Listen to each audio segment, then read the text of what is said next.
afternoon. Today we will discuss the Universal Design for Learning.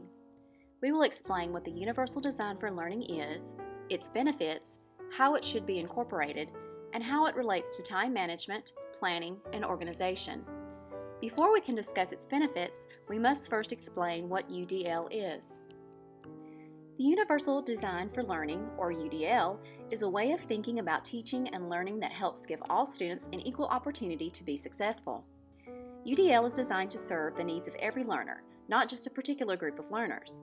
It works for students of all ages, gender, cultural background, linguistic background, those with disabilities, as well as those without. UDL serves as a blueprint for teachers to be able to design appropriate goals, methods of instruction, materials, and assessments. This helps teachers meet the needs of all students. UDL utilizes the concept that all students do not learn in the same manner. We understand through practice and research that children learn in many different ways, and no two are exactly the same. UDL allows teachers to be flexible in the ways they present information, plan instruction, and in how they engage students in the learning process.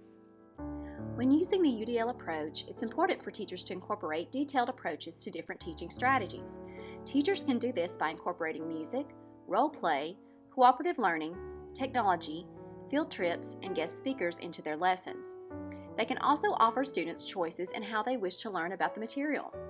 For example, one student may learn their multiplication facts very well using music, another may not like music at all.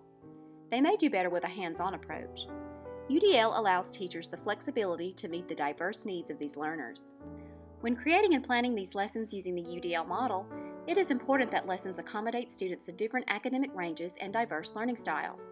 It's easy for us to try to make our students fit the lesson, but we should really be making our lesson fit each student. We plan ahead and incorporate materials and activities to accommodate the needs of our diverse groups. Our teaching method will be much more effective, and we will spend much less time with remediation and enrichment. The UDL model allows us to meet the needs of our students during instruction rather than teaching the content one specific way and then having to go back over the same lesson in a different way many different times to meet the needs of our students. When considering time management, there should be a strong focus on student goals. When doing this, allow students to help set their goals. This helps them become more invested in the process and allows them to have input on instruction. Teachers should also get students to focus on variability. It is important to have flexible options built into the lesson so that you have a backup plan if necessary. Include the students in the process of selecting resources. You will find that helping them become invested in their education will pay off in the long run.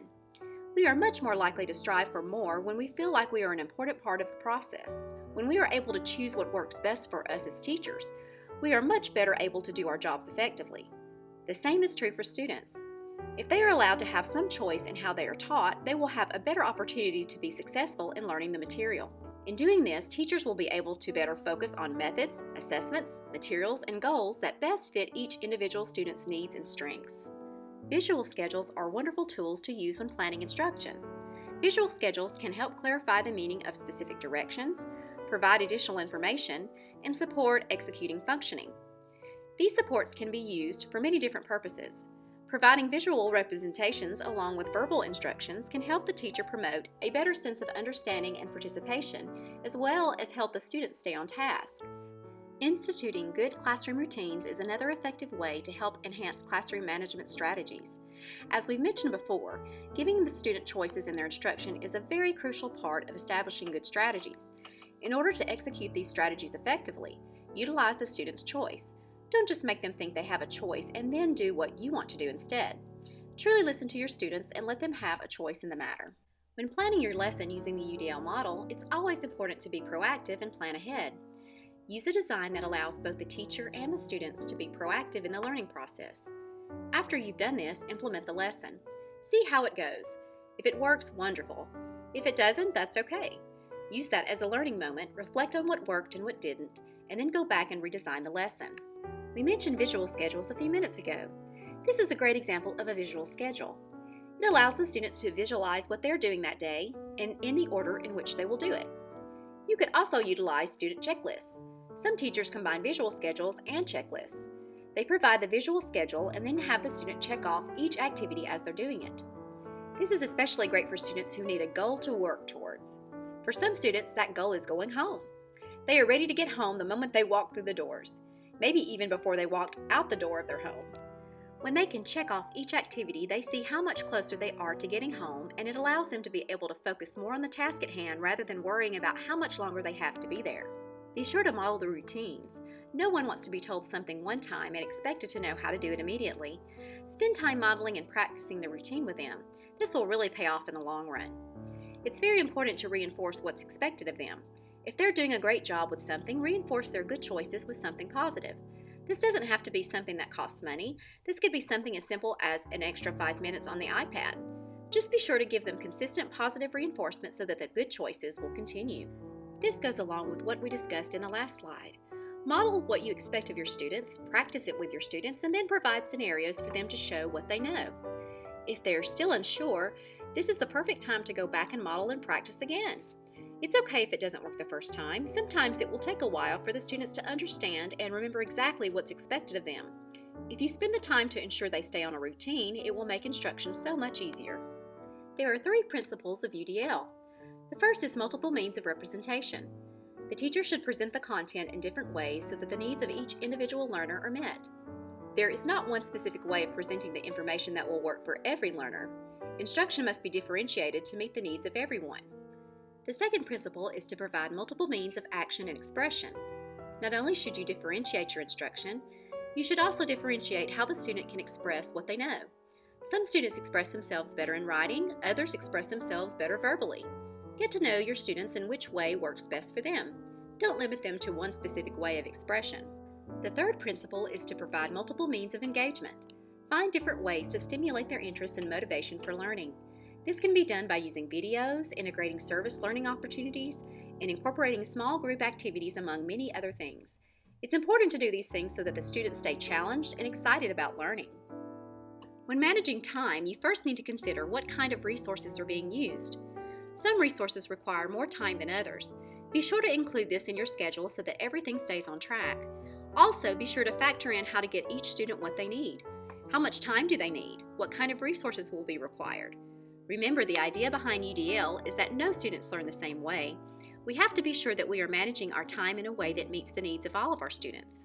There are several ways to ensure you manage your time effectively. Multi-component centers are great when planning for time management. This allows the students to work at their own pace and at different levels. Allowing them to work at centers gives you time to work with other students, but it's also productive in the fact that the centers are geared toward their learning styles and interests. Utilize timers. It's so easy to get caught up in something and then not realize you've spent an hour rather than your planned 30 minutes. Timers will help you stay on track and stick to your schedules and routines. Give students choices in your time management planning. This will help everyone stay accountable for how they spend their time. Your time will be spent efficiently and everyone will benefit. There are several resource options available for UDL. Peer mentors and tutoring pals are great resources. Students sometimes learn better from peers than they do from us. Use this to your advantage. Graphic organizers are great for helping students stay organized and on task. Give your students choice in what types of passages they read. If they aren't interested in the passage, they're much less likely to comprehend it. Utilize resources to make math more hands-on. Projects are a great alternative to paper tests in math. Of course, they're not always practical, but you can use them for certain tasks. Give students a choice in how they're assessed. If you do this, you'll find that they may know more than you thought. They just couldn't convey it in the way you were asking them to convey it. You can also use technology such as a text-to-speech, use manipulatives, chunking, and give scaffolding assignment options. These are just a few of the options you have for UDL. This is what student use of UDL resources looks like. The student chooses an option after receiving recommendations from the teacher. The teacher and the student then create schedules and timelines for completing the assignment. The student is then expected to use UDL resources efficiently. This will take some modeling and practice, but once both the teacher and student understand the process, it can be used very effectively. One last important thing to note: recognize when to change strategies to better accommodate the different learning styles of students. You're going to have to frequently assess how to best meet the needs of your students. Situations change, so get to know your students so that you can quickly see when you need to change something for them. UDL is a wonderful model to use in your classrooms. UDL focuses on meeting the needs of each individual student by focusing on which learning styles they learn through best and how to accommodate activities to meet their needs. Teachers should establish patience and understanding when dealing with student differences. Create your plan, focus on organization, and utilize your resources, but be prepared for obstacles and be flexible. We thank you so much for attending our TED Talk presentation. We hope you learned a lot of wonderful information about UDL and that it will help you in your planning and preparation.